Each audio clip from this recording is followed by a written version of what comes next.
কি ভাইজান, দেশের কি অবস্থা? কয় জায়গায় চাঁদাবাজি হইল? আর করেন না ভাই, এগুলা এই দেশের কালচার। এদেশের অবস্থা ভালো ছিল কবে? তাও ঠিক। ওই যে কথায় বলে না, দুই সাপের একই বিষ। একদম মনের কথা কইছে। এই যে মানুষজন এত আন্দোলন করলো, এতে লাভটা কি হলো? দেশের প্রত্যেক মরে মরে দুর্নীতি দিয়ে ভরা। তাইলে কি আমরা আগেই ভালো ছিলাম? তাই তো দেখতেছি, অবস্থা তো এখন একই। তাইলে এত ঝামেলার কি দরকার ছিল? ঠিক কত আগের কথা কইতেছেন? মানে মানে কত আগের কথা কন? ব্রিটিশ আমলের কথা কইতেছে? তখনও তো ব্রিটিশদের গোলামরা বাদে সবার অবস্থা নাজেহালি ছিল। পাকিস্তান আমলের কথা কন, তাইলে সেই একই কথা।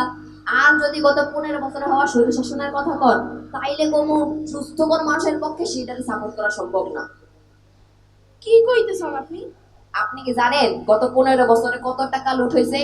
মানুষের কষ্ট করে কামাই করা হাজার হাজার কোটি টাকা লুট করছে এরা। এছাড়াও গুম খুন আর অত্যাচারের ইতিহাস তো আরো লম্বা। 9 সালে পিলখানা, 13 সালে শাপলা চত্বর, 24 সালে আন্দোলন।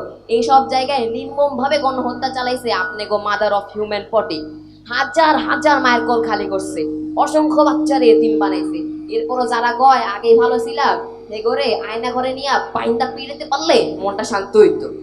সবই বুঝলাম ভাই, কিন্তু এরপরও পরিবর্তন সে তো তাও পদ্মা সেতু, মেট্রো রেল এগুলো কইরে দিয়ে গেছে। এই যে আরেকটা গাধার মতো কথা কইলি, কেউ যদি আপনার লুঙ্গি খুইলা দিয়া পাকড়ি পরে দেয় তাইলে কি আপনি খুশি হইবেন? ব্যাপারটা তেমনই। আর দেশের যে উন্নতি হয়েছে তা আমার আপনার ট্যাক্সের টাকাই হয়েছে। আর দেশের উন্নতি হোক বা না হোক, জুলুম তো জুলুমই। আল্লাহর জমিনে জালেমের কোনো ঠাঁই নাই।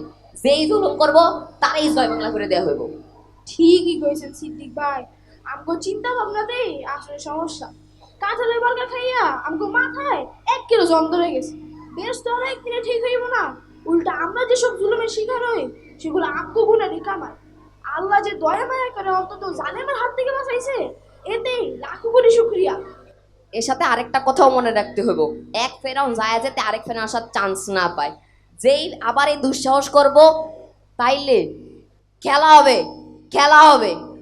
ঠিক। এবার জনগণের উদ্দেশ্যে কয়েকটা কথা বলি। আল্লাহ তাআলা কোরআনে বলছেন, যাহারাল ফাসাদু ফিল বাররি ওয়াল বাহর বিমা কাসাবাত আইদিন নাস। অর্থাৎ জলে স্থলে যে বিপর্যয় ছড়ায়া পড়ে সেগুলো মানুষের কৃতকর্মের কারণেই হয়। মানে হইল, আমরা যদি একটি ফিতনা ফাসাদ মুক্ত শান্তিপূর্ণ একটা সমাজ চাই, তাহলে পরিবর্তনটা আমাদের থেকে শুরু হইতে হবে। তাই আসেন আমরা সবাই সতর্ক হই, সাবধান হই দিনের ব্যাপারে এবং দিনের প্রতিটি হুকুমের ব্যাপারে। লন ভাই, অনেক হয়েছে, এবার চাটা খান। وما توفيقي إلا بالله والسلام عليكم ورحمة الله وبركاته. Madrasatun Noor, light upon light.